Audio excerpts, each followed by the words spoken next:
I'm going to be interspersing my videos with reading from Love's Hidden Symmetry, the book by Bert Hellinger that I found online. It's around $80 because it's out of print, so I haven't bought a copy yet, but there are some really interesting concepts in here. I'm not saying I necessarily agree with all of them, but I am definitely entertaining them when we're looking at just the basic principle that disharmony occurs and love ceases to flow when the structure of order that I mentioned in the last video is broken. And the whole order in a family system is designed around a sense of belonging. And so violations to the order are violations of rightful belonging that everyone has within a family system.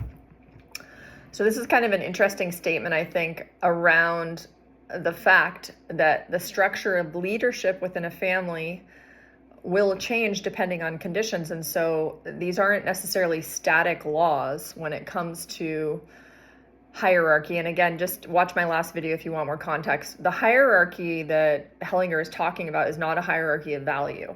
So it's not a hierarchy of one person being more valuable than the next, but rather a hierarchy of time, which is precedence and need. And so, yeah, I'm just going to read this statement, and I'll just make this video short, and I'd love to hear what you think about it. Well, I only have one subscriber, and then I just shared this channel with 2 other people. So we'll see with my audience of possibly 3 people. If any of you have thoughts about this, just let me know. Love is usually well served when a woman follows her husband into his language, his family, and his culture, and when she agrees that their children will follow him as well. Such following feels natural and good to women when their husbands lead with heartfelt concern for the family's well-being, and when they understand the mysterious systemic law that the masculine serves the feminine. Men in their families suffer grave consequences when this service is avoided, distorted, or remains unfulfilled. In addition to the hierarchy established by time and weight, the division of function also plays a role in determining which partner leads. Although this is changing in many countries, the families with which we work still generally function better when the woman carries the primary responsibility for the family's internal well-being, and the man is responsible for the family's security in the world and is followed where he leads. Obviously, this traditional division of function cannot and must not be maintained in some families. Sometimes men can't protect their families because of circumstances of war or loss of income, or because they fall ill or become disabled. Some men lack the strength to lead in a healthy way because they have not completed the movement of leaving their mother's sphere of influence and connecting to their fathers, their grandfathers, and the healthy world of men. Some women refuse to follow because they remain bound in their father's sphere of influence and have been unable to connect to their mothers, their grandmothers, and the primal force of womanhood. Others cannot follow because they continue to have an important function in their family of origin, perhaps because of exceptionally difficult or tragic happenstances. Then the woman must not follow her husband, but she still must agree that their children follow him as he guides them to the greater safety of his family's sphere of influence. At times, the damage in the man's family is so great that the family can only find peace and good order when he and the children move into the woman's sphere, and he must follow her there. Such couples must then take extra care to ensure that their giving and taking remains balanced, and that the woman doesn't become a substitute for her husband's mother or father. So this is fascinating to me in light of what happened in my family, where essentially my husband followed me. This could also be because I'm older than him, but I believe that the culture that I came from, and also coming from an intact family system of 2 parents who had a healthy relationship and are still together, was appealing to him, and he therefore followed me to my family. But because he was still entangled with his mother, and because he had not had a healthy model from his father, and perhaps also because I was still not completely disentangled from the wound that I had with my father of feeling ignored and unimportant, which is also the wound that I had of feeling that my father ignored and did not actually honor the rank of my mother. I also could not fully identify with my mother because of the way my father treated my mother. And I've done a lot of family constellation work in understanding why and how my father is so insular and how he ignored me and my mother and did not give us our proper rank. And how that came from his own mother's preoccupation with the dysfunction of their family and how that led to her ignoring him. So I've only done one family constellation session, and it was all around my father and the reasons that I felt invisible around him and the way that I was still bidding for attention and affection from him.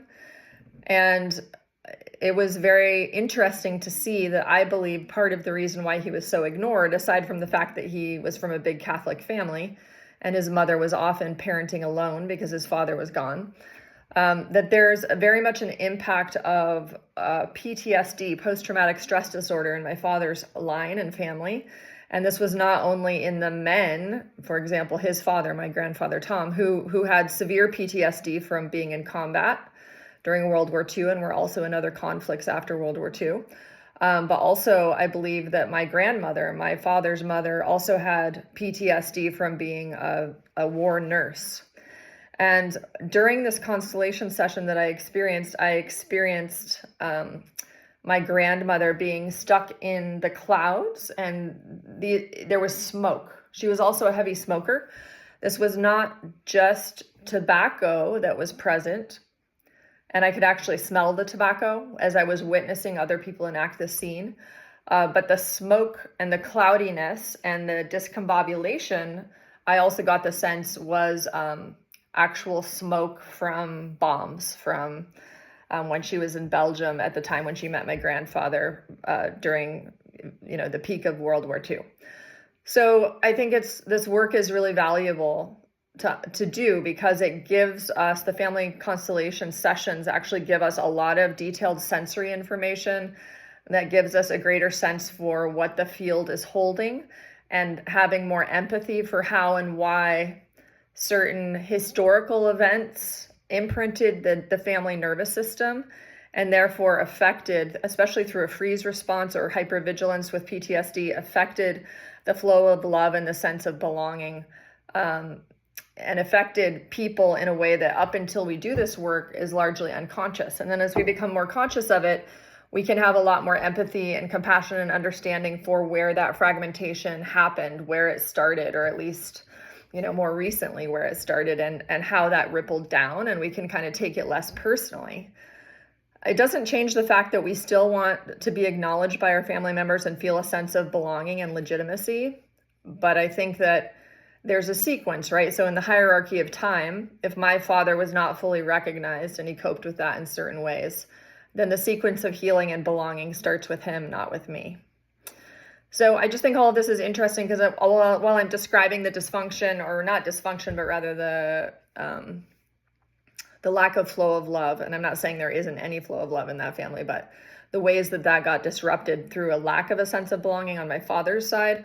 When it comes to my ex-husband's family, there's an enormous amount of exiled people and dysfunction that very much impacted. Basically, what it did is it made it so that my ex-husband didn't have a template for understanding how belonging worked. And he also has a lot of loyalty conflicts. And so as a result, because he was not given this template, he wasn't able to treat me as a wife in a way where I felt safe to follow him. He wasn't able to lead.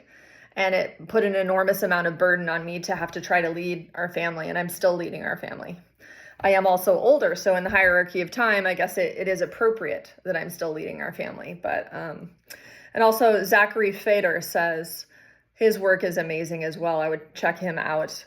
He also points out that the most sensitive person in the system has to lead the system. So those who are empaths or who are very sensitive, although they get very easily overwhelmed, and they can also have a tendency to entangle more easily with energies in the family system that are looking for a place to live because they had been exiled.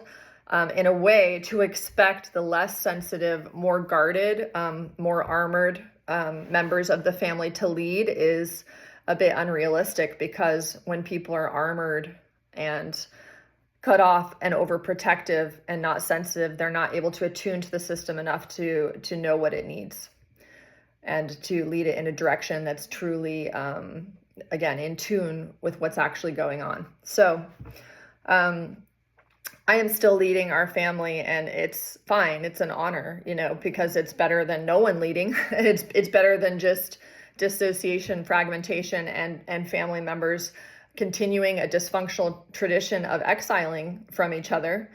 And that is what my father's, well, yes, my father's as well, but mostly my ex-husband's family tradition is. And so I'm luckily, a very stubborn person and very determined not to do that.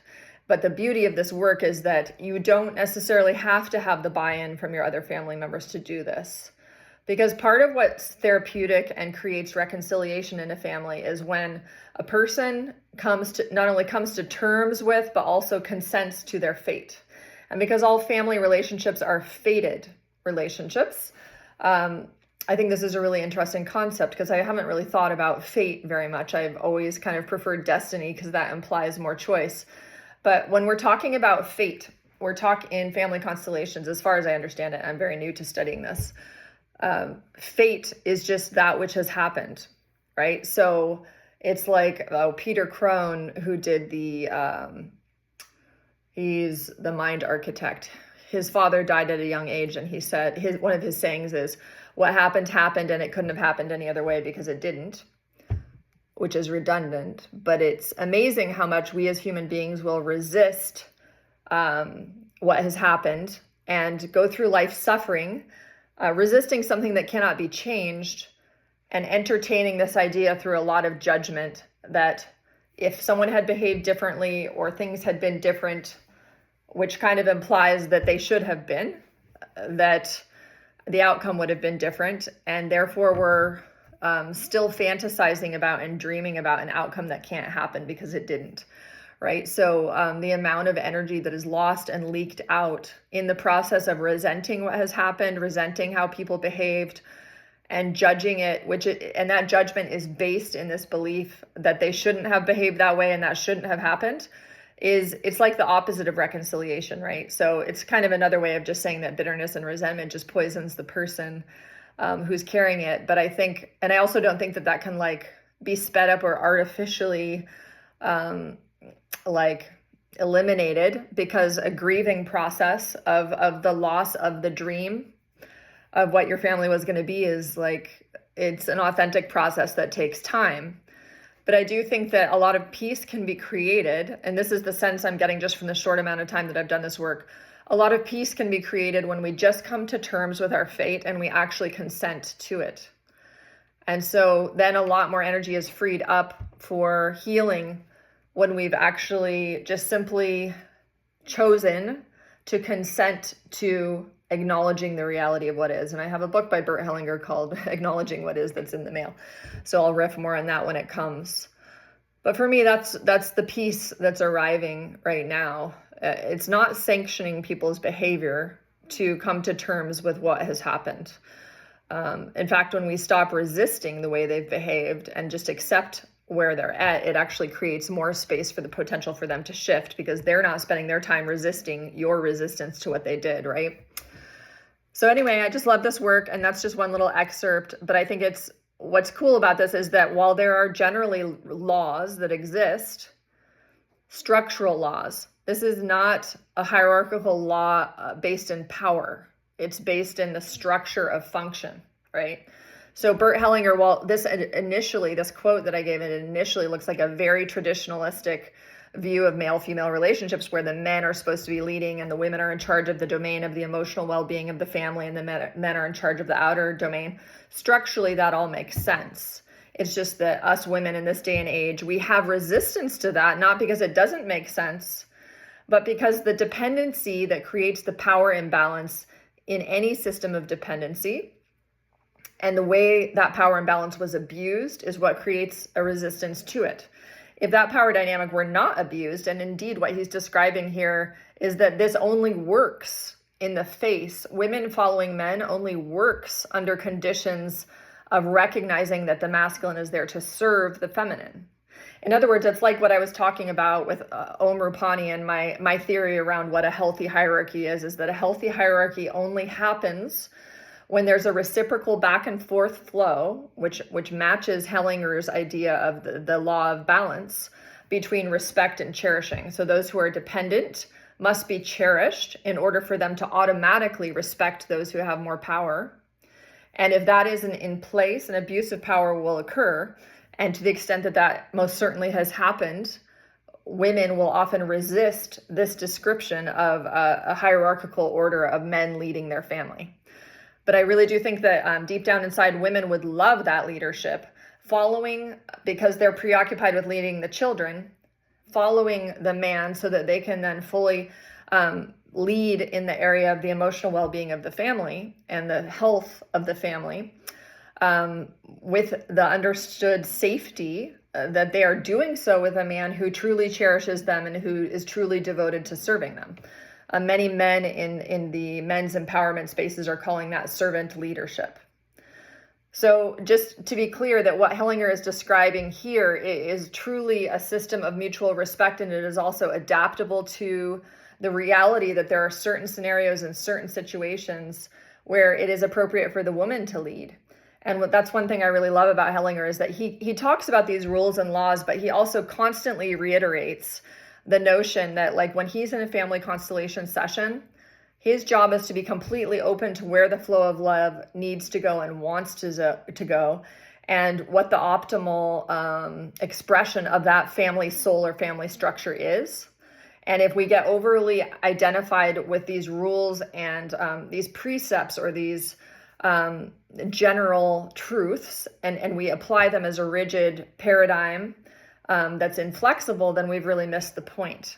Because love knows where to go, and love knows where to flow, right? So he's just creating a framework, and we don't want to create a dogma out of a loose framework that's designed to help us orient where to go. And so I think that those nuances are important. And as someone who considers myself a feminist, I think some people would probably see this statement that I just read and see it as just like a super traditionalist view.